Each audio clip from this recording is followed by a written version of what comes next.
Assalamualaikum warahmatullahi wabarakatuh. Perkenalkan, nama saya Aulia Kusmaningrum Cahaya Mulia dari kelas BKI 1A.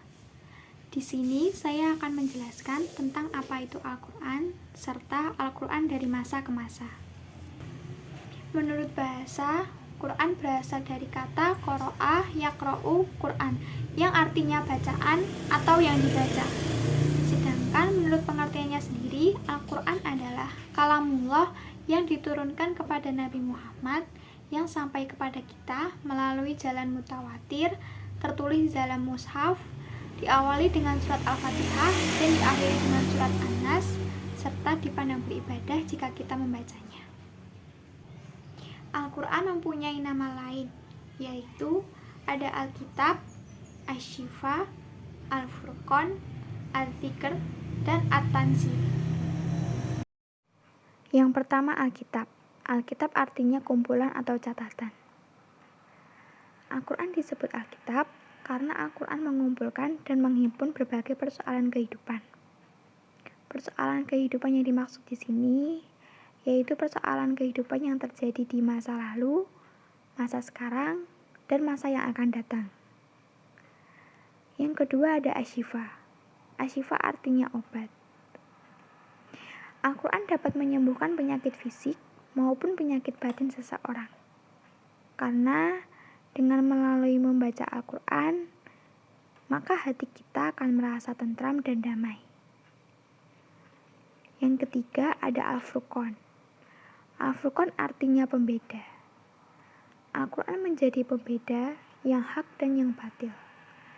Maka dengan ini, kita sebagai umat muslim sudah seharusnya berpegang teguh kepada Al-Quran, agar tidak terjerumus kepada kebatilan.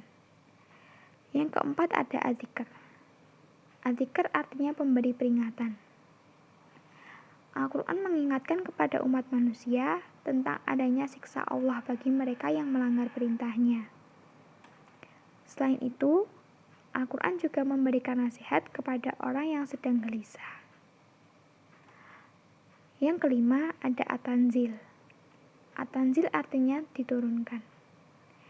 Al-Quran diturunkan dari Allah Subhanahu wa Ta'ala, Tuhan semesta alam, bukan dari karya seseorang. Maka dengan hal ini tidak ada satupun kitab di dunia ini yang dapat menyamai Al-Quran. Selanjutnya ada ayat dan surat. Surat yang pertama kali turun adalah surat Al-Alaq ayat 1-5. Sedangkan surat yang terakhir turun adalah surat Al-Baqarah ayat 281. Selama ini, yang kita ketahui, ayat terakhir yang diturunkan adalah surat Al-Maidah ayat 3. Akan tetapi, ternyata setelah surat Al-Maidah ini, masih ada ayat Al-Quran yang diturunkan lagi. Ayat Al-Quran ini adalah surat Al-Baqarah ayat 281. Jadi, surat terakhir yang diturunkan adalah surat Al-Baqarah ayat 281. Jumlah ayat di dalam Al-Quran ada 6.236 ayat. Dulu, kita pernah mendengar pelajaran bahwa jumlah ayat Al-Quran ada 6.666 ayat. Ternyata, setelah dihitung lagi, jumlah tepatnya ada 6.236 ayat.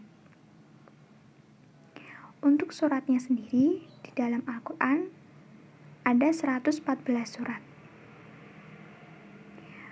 Di dalam Al-Quran ini terdapat dua kelompok surat, yaitu kelompok surat Makkiyah dan kelompok surat Madaniyah. Surat Makkiyah adalah surat atau ayat yang diturunkan sebelum Rasulullah hijrah ke Madinah.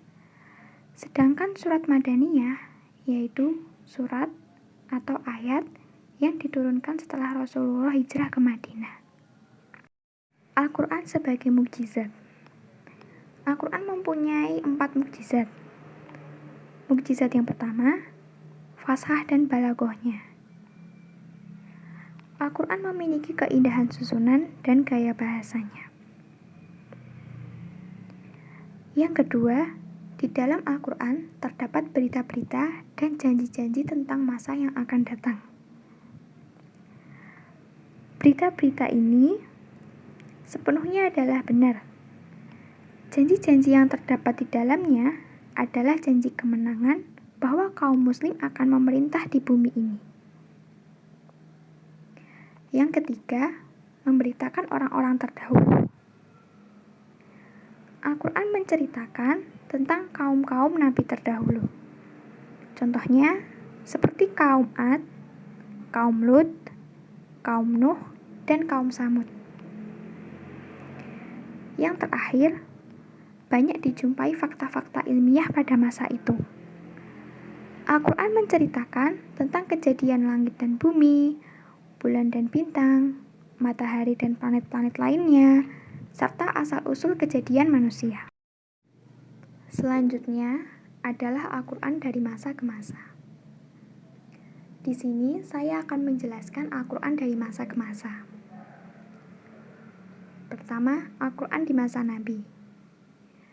Nabi Muhammad mendapatkan wahyu pertamanya di Gua Hiro melalui malaikat Jibril. Setelah hal ini, satu persatu ayat pun turun juga. Setiap kali ayat yang turun, Rasulullah langsung menyampaikannya kepada para sahabat. Para sahabat mencatat Al-Quran dalam pelepah kurma. Ada juga yang mencatatnya dalam tulang-tulang binatang, kulit binatang, atau batu yang tipis.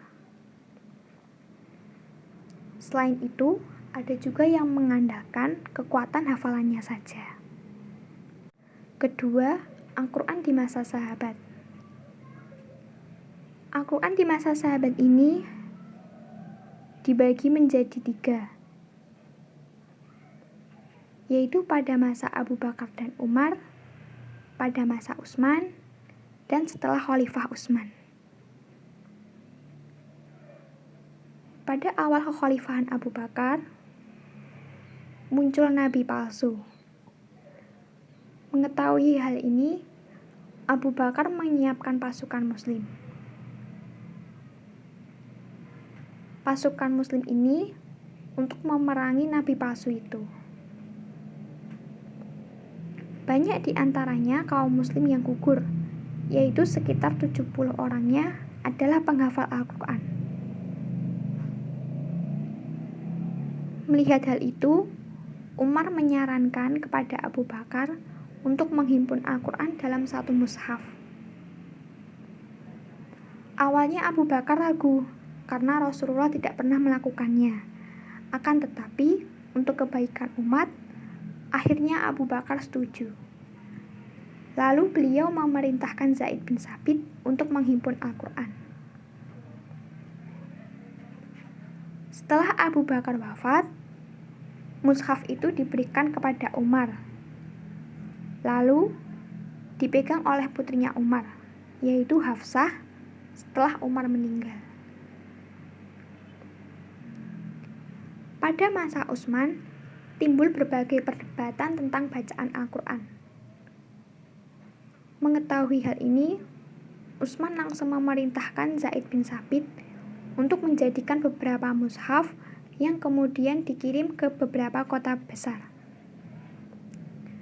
Melalui adanya hal ini dapat memberikan manfaat bagi kaum muslim, yaitu salah satunya adalah menyatukan kaum muslim dalam satu mushaf yang seragam ejaannya. Setelah Khalifah Utsman, pada awalnya Al-Quran ditulis dalam Arab gundul, tanpa titik, tanpa baris, maupun tanpa syakal. Setelah melalui berbagai kesulitan dalam penulisan Al-Quran, akhirnya Al-Khalil mempermudahkannya, sehingga menjadi bentuk yang sekarang pada saat ini. Terakhir, Al-Quran di Indonesia. Al-Quran di Indonesia, melalui Kementerian Agama ini, Al-Quran diperiksa, lalu dicetak, dan diedarkan. Dengan adanya hal ini, kita dengan sangat mudah mendapatkan Al-Quran di toko-toko buku. Dalam membaca Al-Quran, ada beberapa adab yang seharusnya diperhatikan, yaitu pertama, suci dari hadas kecil maupun hadas besar. Sebaiknya kita dalam membaca Al-Quran, kita harus suci dari hadas kecil maupun hadas besar. Hal ini dapat kita lakukan, salah satu contohnya yaitu dengan kita berwudu. Nomor 2, yaitu di tempat yang bersih. Sebaiknya kita membaca Al-Quran di tempat yang bersih, seperti di rumah, di masjid, di surau, ataupun di kelas. Sebaiknya kita harus menghindari di tempat-tempat yang kotor, yaitu tempat yang berbau, bernajis, dan tidak nyaman untuk dipandang. Yang ketiga, menghadap kiblat. Seperti halnya dengan kita berdoa dan sholat, kita juga harus membaca Al-Quran dengan menghadap kiblat. Yang keempat, duduk. Dalam membaca Al-Quran, kita lebih mengutamakan untuk duduk, karena dengan duduk kita bisa lebih berkonsentrasi. Nomor 5, membaca ta'awudz. Sebelum membaca Al-Quran, kita sebaiknya membaca ta'awudz terlebih dahulu. Dengan kita membaca ta'awudz, kita meminta perlindungan kepada Allah agar terjauh dari pengaruh setan, sehingga pikiran dan hati kita tenang. Yang keenam, tartil pelan-pelan dan tenang. Sebaiknya kita membaca Al-Quran dengan tartil dan menerapkan ilmu tajwid dengan semampu kita. Ketujuh, membaca Al-Quran dengan meresapi maknanya ke dalam hati. Sebaiknya kita membaca Al-Quran dengan meresapi maknanya di dalam hati. Hal ini dapat kita lakukan dengan membaca ayatnya terlebih dahulu, kemudian membaca artinya dengan perlahan-lahan. Yang terakhir yaitu hendaknya mulut kita bersih. Dalam membaca Al-Quran, sebaiknya mulut kita itu bersih, tidak berisi makanan dan tidak berbau. Bahkan kita diusahakan untuk bersiwak terlebih dahulu. Sekian yang dapat saya sampaikan, kurang lebihnya mohon maaf. Wabillahi taufiq wal hidayah. Wassalamualaikum warahmatullahi wabarakatuh.